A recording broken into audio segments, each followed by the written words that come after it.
अगर अभी तक आपको किसी भी तरह की छुट्टी चाहिए होती थी, सैलरी स्लिप डाउनलोड करनी होती थी, अपनी लीव की ज्वाइनिंग रिक्वेस्ट भेजनी होती थी, तो आप मानव संपदा पोर्टल की वेबसाइट पे जाकर अपनी मानव संपदा आईडी और पासवर्ड से लॉगिन करके ये काम करते थे।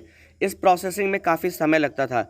देखिए, मानव संपदा पोर्टल की वेबसाइट पे ये काम करने के अलावा इसका एक कॉम्प्लीमेंट्री था, वो था एम स्थापना ऐप। आप एम स्थापना ऐप के बारे में जानते होंगे। स्टार्टिंग में एम स्थापना ऐप पे जब भी आप अपनी मानव संपदा आईडी और पासवर्ड से एंटर करते थे तो आप इजीली अपनी लीव के लिए अप्लाई कर सकते थे, लेकिन सैलरी स्लिप आप तब भी वहां से डाउनलोड नहीं कर पाते थे। बीच में एम स्थापना ऐप में काफ़ी समस्याएं आई कि कई अध्यापक अपनी मानव संपदा आईडी से लॉगिन ही नहीं कर पाते थे। तो एम स्थापना ऐप को अब अपडेट कर दिया गया है। जो काम आप मानव संपदा पोर्टल की वेबसाइट पे जाके करते थे वो काम आप एम स्थापना ऐप पे भी कर सकते हैं और बहुत ही कम समय में कर सकते हैं। तो देखिए, अगर आपके मोबाइल में एम स्थापना ऐप नहीं है तो आपको प्ले स्टोर में जाकर एम स्थापना टाइप करना होगा, और जैसे आप एम स्थापना टाइप करेंगे कुछ इस तरह का ऐप जो है आपको दिख रहा होगा, ये आपको शो होने लगेगा और उसके बाद आपको इसे इंस्टॉल कर देना है।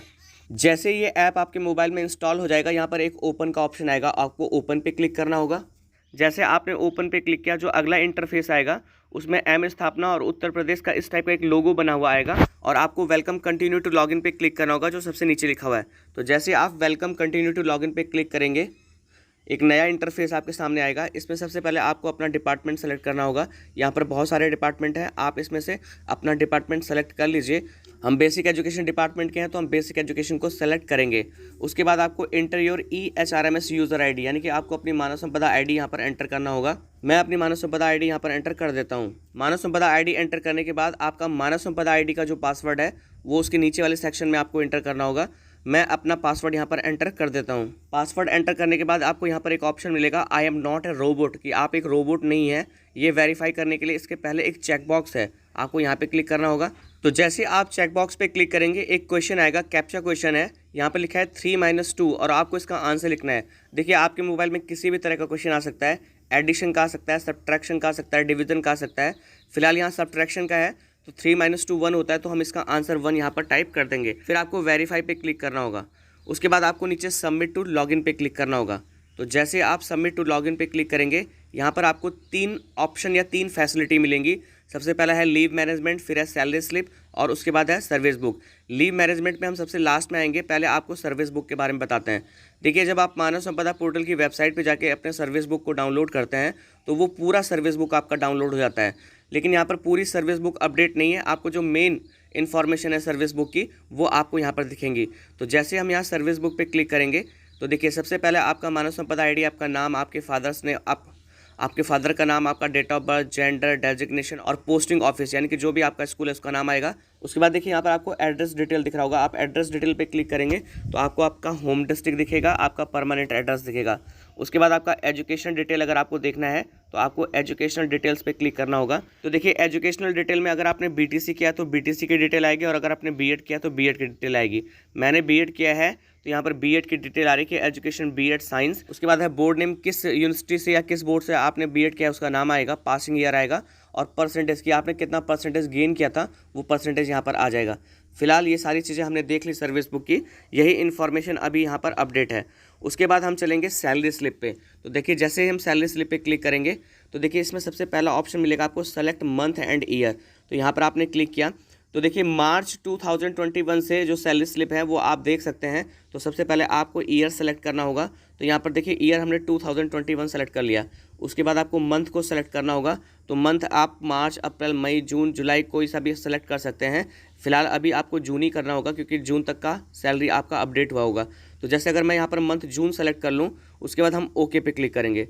उसके बाद नीचे यहाँ पर देखिए एक ऑप्शन मिलेगा गेट सैलरी स्लिप, तो आपको यहाँ पे क्लिक करना है। तो जैसे आप गेट सैलरी स्लिप पे क्लिक करेंगे तो आपकी सैलरी स्लिप आपको यहाँ पर दिख जाएगी। और फिलहाल यहाँ पर प्रिंट का ऑप्शन नहीं है, तो आपको स्क्रीनशॉट खींच के और उसके बाद आपको प्रिंट करवाना होगा। मानव संपदा पोर्टल की वेबसाइट पे जाके आप जब सैलरी स्लिप को डाउनलोड करते हैं तो वहाँ पर प्रिंट का ऑप्शन होता है, वो PDF में भी डाउनलोड हो जाता है और उसके बाद आप उसको प्रिंट निकलवा सकते हैं।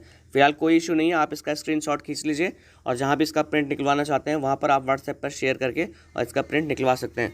फिलहाल हम यहाँ से भी बैक आ जाते हैं। उसके बाद आइए अब जो मेन चीज़ करनी है उसके बारे में समझते हैं, वो है लीव मैनेजमेंट। तो जैसे आप लीव मैनेजमेंट पे क्लिक करेंगे आपको बहुत सारे ऑप्शन मिलेंगे। यहाँ पर सबसे पहला है सेट/चेंज रिपोर्टिंग ऑफिसर। देखिए, जैसा कि आप सभी लोगों को पता है कि आप किसी भी तरह की छुट्टी हो उसके लिए आपको रिपोर्टिंग ऑफिसर आपको अपने हेडमास्टर को ही बनाना है। कैजुअल लीव अगर 4 दिन या 4 दिन से कम की है तो वो खुद ही उसको वेरीफाई कर देंगे, लेकिन उससे ज़्यादा की होगी तो उसे जो आपके हेडमास्टर होंगे वो बीईओ को फॉरवर्ड करेंगे। तो आपने मानव संपदा पोर्टल की वेबसाइट पर जब भी लीव लिया होगा तो आपने अपने हेडमास्टर को रिपोर्टिंग ऑफिसर बनाया होगा, तो वो ऑटोमेटिकली यहाँ पर बने हुए आएंगे, आपको चेंज करने की आवश्यकता नहीं है। और बाय द वे अगर आपने नहीं बनाया है तो आप यहाँ पर सेट/चेंज रिपोर्टिंग ऑफिसर पे क्लिक करेंगे। अब आपको 2 ऑप्शन मिलेंगे, सेट/चेंज बाय सर्च और दूसरा है सेट/चेंज बाय EHRMS कोड, कि अगर आपको अपने जिसको भी आपने रिपोर्टिंग ऑफिसर बनाना है उनका मानव संपदा आईडी पता है तो आप उनकी मानव संपदा आईडी एंटर करके भी सर्च कर सकते हैं या उनके नाम से भी सर्च कर सकते हैं। देखिए, जब आप यहाँ पर सेट/चेंज बाय सर्च करेंगे तो इसमें आपको काफ़ी समय लगेगा, क्योंकि जब भी आप अपने विद्यालय के हेडमास्टर को रिपोर्टिंग ऑफिसर बनाएंगे और उनको आप चेंज बाय सर्च ऑप्शन से खोजने की कोशिश करेंगे, तो जब भी आप इस प्रोसेस में जाएंगे तो आपको अपने जनपद के सारे विद्यालय दिखाई देंगे और वहाँ पर आपको अपने विद्यालय को खोजना एक टफ टास्क होगा। तो यहाँ पर आप सेट/चेंज बाय EHRMS कोड करेंगे कि अगर आपको अपने हेडमास्टर की मानव संपदा आईडी पता है तो इससे कार्य बड़ा आसान हो जाएगा। चलिए मैं आपको सेट/चेंज बाय EHRMS कोड बता देता हूँ। आप यहाँ पे क्लिक करेंगे, उसके बाद आपको डिपार्टमेंट को सेलेक्ट करना होगा। तो यहाँ पर देखिए हमारा जो डिपार्टमेंट है वो है बेसिक एजुकेशन डिपार्टमेंट, तो आपको नीचे आना है। इसमें देखिए यहाँ पर आपको एक ऑप्शन मिलेगा डायरेक्टर ऑफ बेसिक एजुकेशन, आपको यहाँ पे क्लिक करना है। उसके बाद आपको अपने जो भी प्रधानाध्यापक हैं उनकी मानव संपदा आईडी यहाँ पर एंटर करनी होगी। फिलहाल मैं अपनी मानव संपदा आईडी एंटर करके आपको एक डेमो दिखा देता हूँ। तो मैं अपनी मानव संपदा आईडी यहाँ पर एंटर करता हूँ। मानव संपदा आईडी एंटर करने के बाद आपको सबमिट पे क्लिक करना होगा।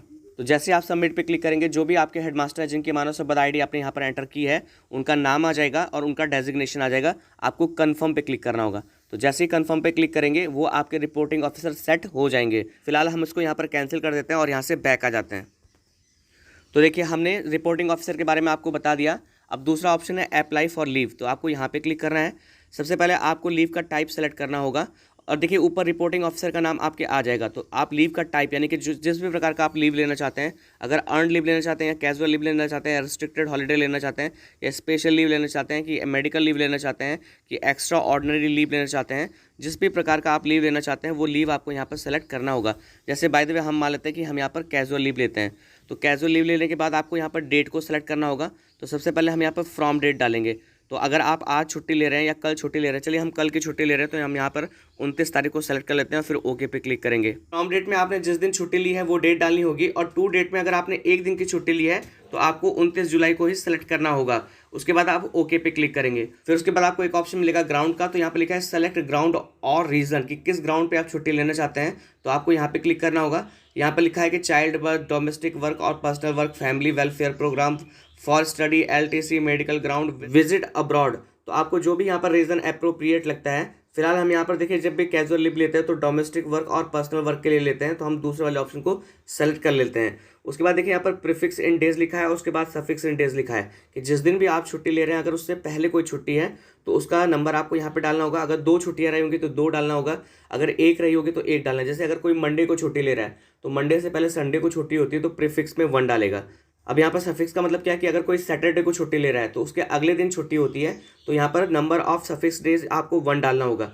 बाय द वे आप ऐसे दिन छुट्टी ले रहे हैं कि उसके बाद 2-4 दिन छुट्टी हैं, तो जितने दिन भी छुट्टी होंगी सफिक्स लीव में आपको वो नंबर यहाँ पर डालना होगा। उसके बाद अपलोड डॉक्यूमेंट्स, तो देखिए कैजुअल लीव में कोई डॉक्यूमेंट अपलोड नहीं करना होता, लेकिन अगर आप अन्य तरह का किसी तरह का लीव लेते हैं तो वो डॉक्यूमेंट आपको यहाँ पर अपलोड करना होगा। तो अपलोड करने के बाद आपको सबमिट पे क्लिक करना है। तो जैसे ही आप सबमिट पे क्लिक करेंगे आप सक्सेसफुली अप्लाई कर देंगे अपने लीव को। तो देखिए हमने अप्लाई फॉर लीव भी बता दिया। अब चेक स्टेटस, जैसे ही आप चेक स्टेटस पे क्लिक करेंगे यहाँ पर सबसे पहले आपको सेलेक्ट मंथ एंड ईयर करना होगा कि जिस भी मंथ और ईयर में आपने छुट्टी ली है वो आप सेलेक्ट कर लीजिए। जैसे अगर मैंने मार्च में अगर कोई छुट्टी ली है तो यहाँ पर मैंने मार्च का महीना सेलेक्ट कर लिया और ईयर भी सेलेक्ट कर लीजिएगा आप 2021। उसके बाद ओके पे क्लिक कर लीजिए। उसके बाद आपको सबमिट पे क्लिक करना होगा। तो देखिए यहाँ पर मैंने कोई भी लीव नहीं लिया, तो यहाँ पर लिखा है कि no leave found for the month, कि इस मंथ में आपकी कोई लीव फाउंड नहीं है। अगर आपने लिया होगा तो उसकी डिटेल यहाँ पर आपको दिखेगी। उसके बाद अगला ऑप्शन है कि व्यू लीव रिक्वेस्ट, कि आपकी जो छुट्टी है वो अप्रूव हुई है कि नहीं, उसके लिए आपको यहाँ पे क्लिक करना होगा। यहाँ पर एक मैसेज आया कि you have no pending leave request, की अगर आपकी कोई लीव रिक्वेस्ट पेंडिंग होगी तो वो यहाँ पर दिखेगा। फिलहाल मेरा नहीं है तो यहाँ पर लिखा है कि you have no pending leave request. हम यहाँ से बैक आ जाते हैं। उसके बाद है चेक लीव बैलेंस, आपको यहाँ पे क्लिक करना है। अब देखिए आपकी जितनी भी छुट्टियां बैलेंस्ड हैं यानी कि बची हैं वो सारी डिटेल यहाँ पर आपको दिखेगा। यहाँ पे लिखा है कि earn leaves 300, casual leave 12, restricted holiday 2, special leave 7, इसी टाइप से सारी लीव यहाँ पर आपका शो होगा। देखिए इसी तरह से आपकी जितनी भी बैलेंस लीव है वो सब यहाँ पर शो होगी। उसके बाद है सेंड लीव ज्वाइनिंग। तो देखिए आपको बताना चाहेंगे कि आप कैजुअल लीव की ज्वाइनिंग रिक्वेस्ट नहीं भेजते हैं, तो आप इसके अलावा अगर किसी लीव को लिया है आपने तो उसकी ज्वाइनिंग रिक्वेस्ट भेजने के लिए आपको सेंड ज्वाइनिंग रिक्वेस्ट पे क्लिक करना होगा। तो देखिए मैंने कोई लीव ली नहीं है, तो यहाँ पे लिखा है कि you have no leave for joining. अगर आपने कोई छुट्टी ली होगी तो उसकी ज्वाइनिंग रिक्वेस्ट भेजने का ऑप्शन आपको यहाँ पर मिलेगा। और उसके बाद लास्ट में है व्यू लीव ज्वाइनिंग रिक्वेस्ट, कि अगर आपने ज्वाइनिंग रिक्वेस्ट भेज दी है तो वो अप्रूव हुई है कि नहीं, तो उसके लिए आपको यहाँ पर क्लिक करके और आप अपना स्टेटस चेक कर सकते हैं। तो मैं आशा करता हूँ कि इस वीडियो के माध्यम से जो एम स्थापना ऐप के बारे में हमने आपको पूरी डिटेल दी वो आपको अच्छी तरह से समझ में आई होगी। तो अगर अब आपको जब भी छुट्टी लेनी हो तो आप स्थापना ऐप से बहुत कम ही समय में छुट्टी अप्लाई कर सकते हैं। वीडियो देखने के लिए आप सभी लोगों का बहुत बहुत धन्यवाद।